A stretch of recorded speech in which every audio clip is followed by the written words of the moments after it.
Alright, so I'm inside because the shop is cold. The garage is freezing. So that's why we're doing this in here. We're looking at this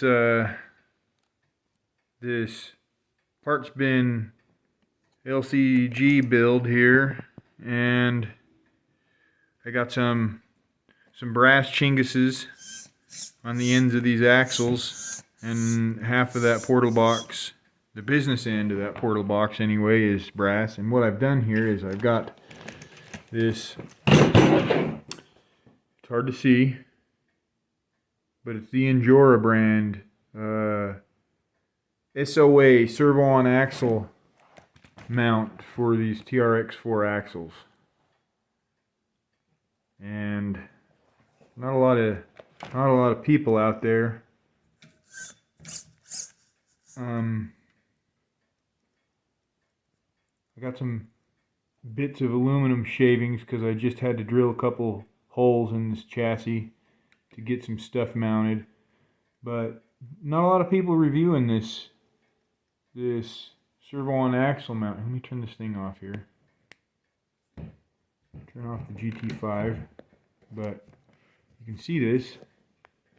We'll get in here and look at it. It mounts to where the link mounts go in front of the link mounts, so that's kind of an interesting setup. I will say that it feels really sturdy. No movement at all. I thought there could be some movement. I was skeptical about this mount because, you know, no reviews on Spamazon. Not a lot of info out there. You have to trim up the panhard link mount to make it fit, and I'm waiting on these links to show up, little brass links, so I can replace them. But as for the trial run, it's going well. You do also have to cut the stock third link off so you can fit this guy on, which a lot of the 3D printed mounts out there integrate that for obvious reasons because it's kind of in the way. I will say that there was some trimming that needed to be done and a little bit of grinding on this aluminum arch, where you all know where those Traxxas link mounts have that recessed little nub that goes inside the axle. That needed to be trimmed out a bit, so I had done that.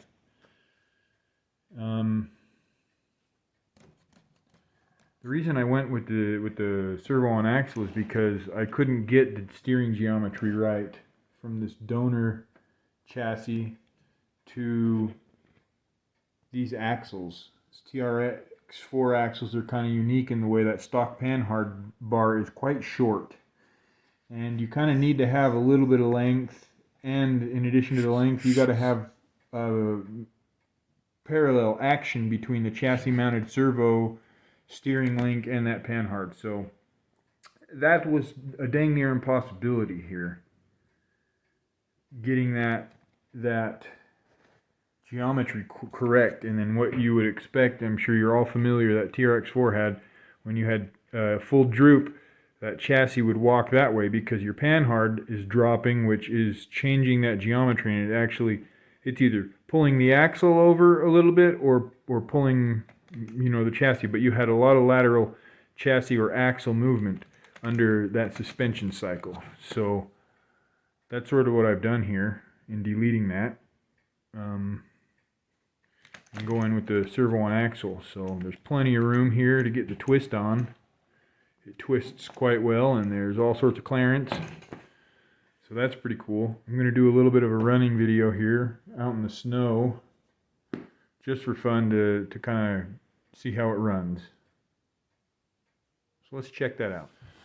Now I should mention that with that chassis mounted servo setup, there was some rate influence on the chassis with the steering, as in if it were pulling hard it would lift the chassis or push it down depending on that steering angle and how much force you were applying.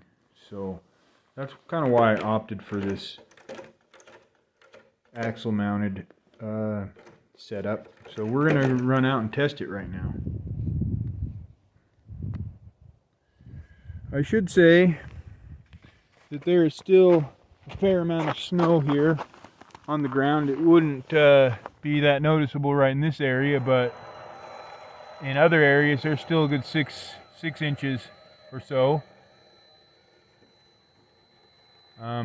That's not an issue, because we're just kind of testing out this steering here. We don't necessarily need to worry about the snow.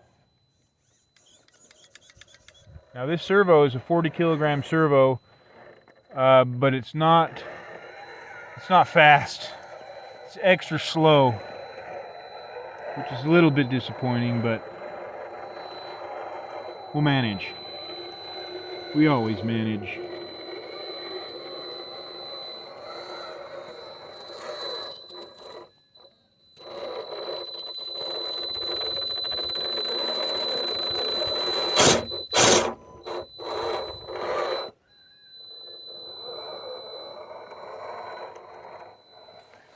Okay, let me change position here.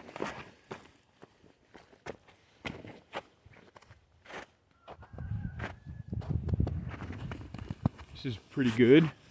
I'm gonna just make my way. If I stay up high into to the left, kind of the direction I'm headed, it's a little bit less technical. Fewer rocks, more moderate type obstacles, whereas down into the right it's more technical. It's not impossible by any stretch, but it's just a little bit more of an advanced line. So we're gonna make our way down here, and I'm gonna try and sneak my way through this snow.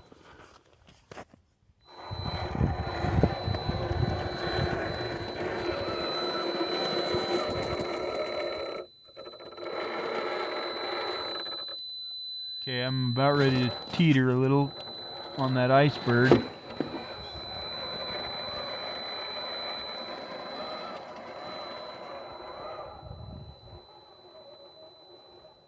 Okay, I'm going to change. We got a pretty good little snow embankment. I'm going to try to come up here. You've seen it in the last video I did with this rig, I think. But we're going to see if we can just kind of nurse our way up it. It's not happening, so I'm going to back up a little bit and I'm going to pound it. That worked. We made it.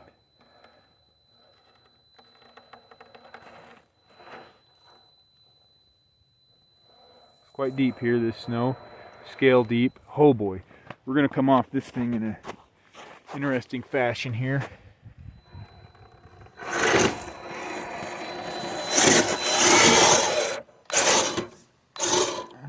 I don't want to stuff those wheels and rims full of snow because they're not properly vented, so that'll just kind of make a mess of my foams in the long term. So we're gonna work our way back. I got a dig unit on here.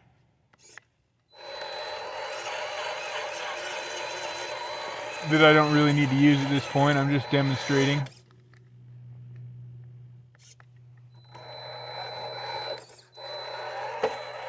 So that's kind of neat. We'll find an opportunity at some point to use that. Looks like I'm in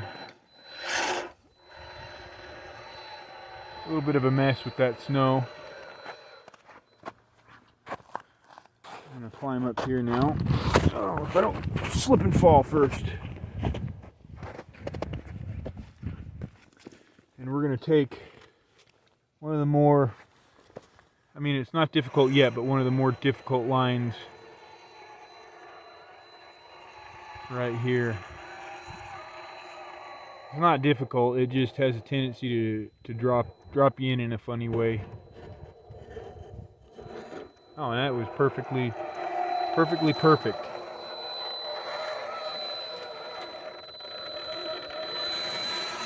Okay, I'm going to change my position here.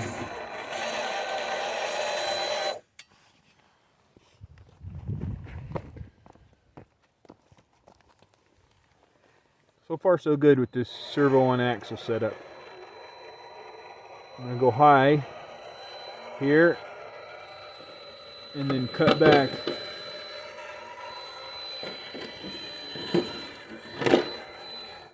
Not too bad.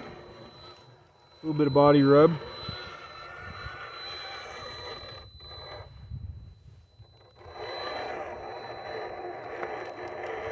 I got a diff hanger in the back, which is always unfortunate when you run portals, because, you know, that's why.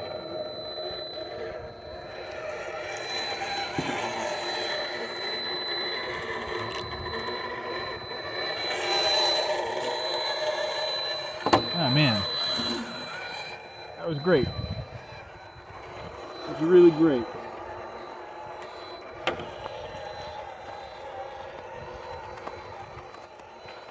Going back the way we came, through the rock garden here.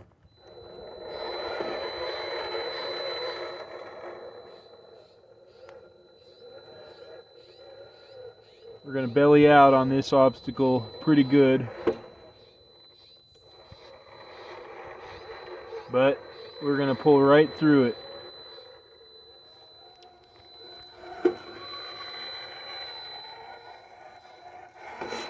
This will be a short video because this is just, like I said, sort of a test video of this servo on axle setup.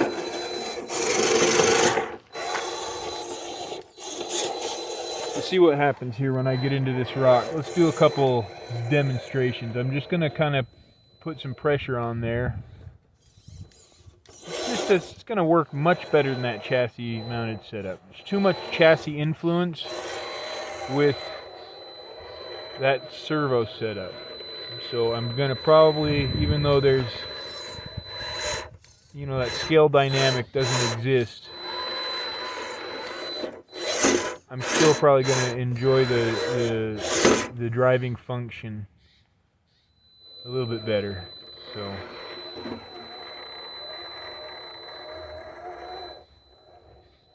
not bad.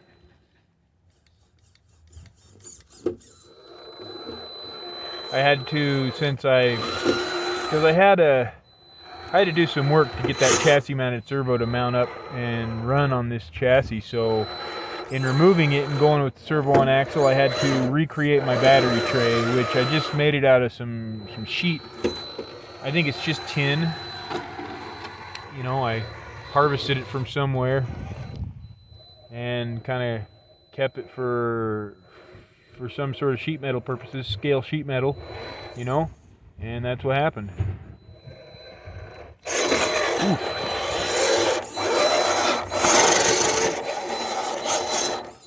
Let's do a dig turn here.